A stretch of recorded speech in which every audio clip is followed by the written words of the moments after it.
Jason से बात कर रहा था। जेसन चाहता था कि रात को होने वाली मीटिंग में रोनन की जगह वो वहाँ पर जाए। रोनन ने पहले तो मना कर दिया क्योंकि ये एक बेहद जरूरी मीटिंग थी, पर फिर बाद में जेसन ने कहा कि आगे जाके मुझे ही तो आपका बिजनेस संभालना है डैड, मौका नहीं दोगे क्या मुझे सीखने का। उसकी बात सुनने के बाद रोनन ने जेसन को उसकी जगह पर मीटिंग में जाने की इजाजत दे दी, लेकिन साथ में ये भी कहा कि रिची और कुछ गार्ड्स उसके साथ ही जाएंगे। फिर रात को रिची, जेसन, रोनन का राइट हैंड याकूब और बाकी गुंडे मीटिंग के लिए कसिनो में आ पहुंचे। उस वक्त राणा पहले से ही वहाँ भेस बदल कर बैठा था और डेबी डांसर का भेस बनाकर मीटिंग पर नजर रख रही थी। कुछ ही देर बाद जेसन और उसके साथी एक रशियन आदमी से मिले और जैसे ही वो आदमी जेसन को पैसे देने लगा तो अचानक राणा ने उन पर गोलियां चला दी। अचानक दोनों तरफ से धुआंधार गोलीबारी शुरू हो गई। ड्यूक और पॉल भी राणा की मदद कर रहे थे और जल्द ही उसने जेसन को गोली से घायल कर दिया। इधर रिची तो तुरंत कसिनो से भाग निकला। अंदर याकूब ने जब जेसन को घायल देखा तो उसने उसे उठाकर गाड़ी में लेटाया और वहाँ से निकल पड़ा। राणा भी तुरंत अपनी गाड़ी में उसका पीछा करने लगा। वहीं दूसरी ओर ड्यूक, डेबी और पॉल अब भी कसिनो में रोनन के गुंडों का सामना कर रहे थे। एक एक करके उन्होंने सबका सफाया कर दिया और अंत में अब सिर्फ गिया बाकी थी। तब ड्यूक ने गिया से कहा कि अगर वो उन्हें रोनन और रिची की जानकारी देकर ये बताएगी कि इन खतरनाक हथियारों के पीछे किसका हाथ है तो वो उसे जिंदा छोड़ देंगे। आखिरकार गिया ने उसे हथियारों के बारे में पूरी जानकारी दे दी। उधर राणा अब भी याकूब की गाड़ी के पीछे था।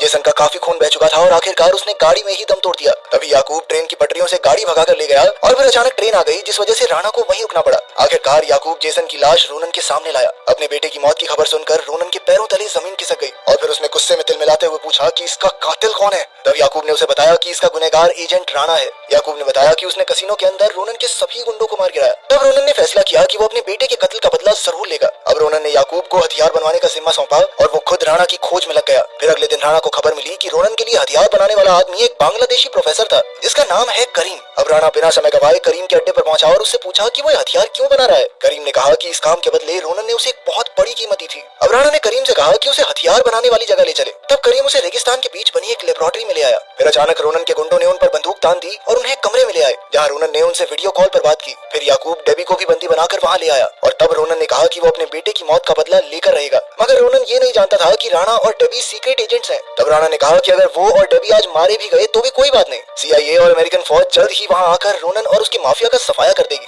इसी दौरान ड्यूक और उसकी टीम चुपके से गार्ड्स को मारते हुए लेबोरेटरी तक आ पहुंची। वहीं पॉल सैटेलाइट सिग्नल्स के जरिए ड्यूक की मदद कर रहा था। जब करीम ने देखा कि CIA टीम वहां आ पहुंची थी तो वो डरकर भाग निकला। इधर एक गार्ड राणा और डेबी को दूसरे कमरे में ले जा रहा था तो राणा ने मौका देखकर उस पर हमला कर दिया। फिर उसने डेबी को छुपने को कहा क्योंकि वो खुद याकूब का सामना करने जा रहा था। जब राणा और याकूब की हाथापाई हुई तो राणा उस पर भारी पड़ने लगा। आखिरकार याकूब करीम को लेकर वहाँ से अपनी जान बचाकर भाग निकला। इसके बाद राणा रोनन को ढूंढ रहा था कि अचानक एक गुंडे ने राणा के कंधे पर हमला कर दिया। कुछ ही पलों में रोनन बाहर आया और उसने राणा पर बंदूक तान दी, मगर तभी ड्यूक ने वहाँ आकर राणा की जान बचाई। फिर पॉल ने ड्यूक को बताया कि वहाँ कई सारे बॉम्ब फिट किए गए हैं, इसलिए ड्यूक उन्हें डिफ्यूज करने दौड़ा। इसके बाद राणा ने रोनन का सामना किया, मगर घायल होने की वजह से राणा ज्यादा देर तक उसके सामने टिक नहीं पाया। आखिरकार रोनन उसे खत्म करने ही वाला था कि ऐन वक्त पर डेबी ने वहाँ आकर रोनन पर वार किया, मगर तभी रोनन ने डेबी के पेट में चाकू घोंप दिया जिससे डेबी की मौके पर ही मौत हो गई। ये देखकर रोनन को बहुत बड़ा धक्का लगा और उसने गुस्से में आकर उसी चाकू से रोनन का गला काट डाला। रोनन की मौत के बाद राणा और डेबी का मिशन खत्म हो चुका था। खैर याकूब और करीम अब भी फरार थे। इस घटना के कुछ समय बाद राणा बांग्लादेश लौट आया और अपने माँ बाप की कब्र पर श्रद्धांजलि देने पहुंचा। फिर 6 महीने बीत गए और हम देखते हैं कि पॉल एक डोजो स्कूल में 2 योद्धाओं को प्रैक्टिस करते हुए देख रहा था। प्रैक्टिस के बाद पॉल ने उनके लीडर से कहा कि वो इन दोनों योद्धाओं को अपने साथ मिशन पर ले जाना चाहता है। उसका अगला मिशन था रिकी को पकड़ना जो इस वक्त हिमालय के पहाड़ों में छुपा हुआ था। वहीं दूसरी ओर करीम अब भी खतरनाक हथियार बनाने में लगा हुआ था। कुछ समय बाद पॉल ने राणा को भी इस मिशन में शामिल होने को कहा।